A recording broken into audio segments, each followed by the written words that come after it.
Next team, number 4 overall, is the Buffalo Bills. And it's a different feeling offseason for them this year, isn't it, Sam? We got from B- all the way to A.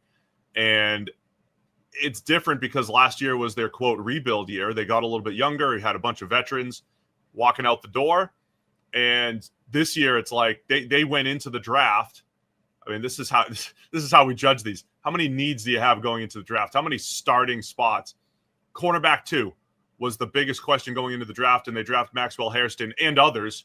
And who knows, right? A couple of years ago, Kyer Elam and Christian Benford doubled up at corner. Benford, the 6th rounder, becomes the better player.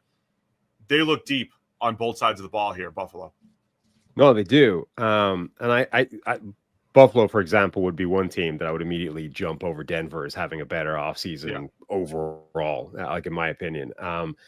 I really like what they did. And honestly, I don't know how much credit you can give them for this in terms of like an offseason grade, but I was on a Bills radio thing, WGR, whatever it's called, yesterday. And I was like, look, the thing that I give them the most credit for this offseason is not panicking, like not losing again in the playoffs and coming to the conclusion that we have to do something radically different. We got to blow it up. We got to make huge changes because clearly, we've reached a glass ceiling here that we can't smash through. I think that's the wrong interpretation of the results for the Bills over the last several years. I think the reality is they're a very good football team with a very good quarterback who has simply run into other very good football teams with very good quarterbacks in the last few games of the season and lost all of them, right?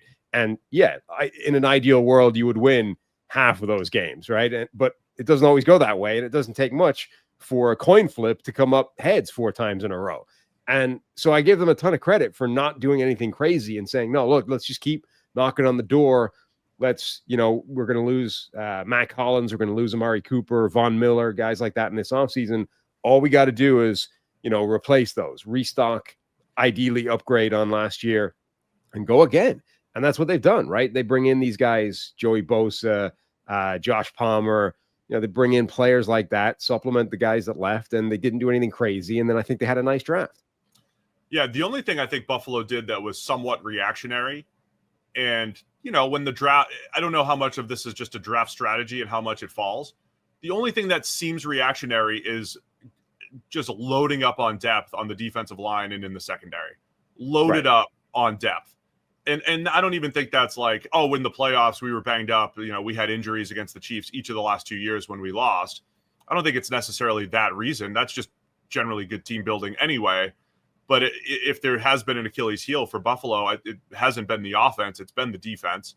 And it has been injuries, particularly 2 years ago when they rolled out there against Kansas City in the AFC Championship. And AFC divisional round. And had 5 backups in there, missing a lot of players. So loading up on the defensive line and then loading up on the secondary. I also just love the different body types that they added on the defensive line. We need a show where I just go through like all the things that tickle my fancy, Sam. All the little like soft spots that I have, like a good slot corner who could tackle, right? But different body types on the defensive line. When you have the undersized penetrator of TJ Sanders, the monster defensive tackle Deion Walker, the big long edge of Landon Jackson. I love when teams have different body type defensive linemen. What? There's like an off-season project for like a super fan somewhere who puts together Steve's perfect 53-man roster that picks all of his like random little quirks, right? So it's going to have 17 speed merchant wide receivers. Okay. It's going to have every conceivable ridiculous body shape you can find on the defensive line. It's got to have Morgan Moses at right tackle. It's like all those things in the one roster. First off, I think AI could do that well. Like listen to all of our previous episodes and construct who are Steve's favorite players. I think we definitely have the viewership and the listenership to pull that off, though. Like, there's definitely somebody out there who can construct the perfect 53-man roster. It would have like 10 quarterbacks. It'd be me drafting a million different QBs. It's like Zach Wilson, Anthony Richardson, buy low on everybody. All the speed guys. And your entire coaching staff would be comprised of late 90s Jags players. Yes. Brunell's calling plays. I love it. Tom Coughlin, bring him back. as the dictator head coach. Be great. So yeah, off-season project for someone here. What is my perfect 53-man roster? Anyway, I like what the Bills have done, like where they are. Thanks for watching all the way to the end of our video.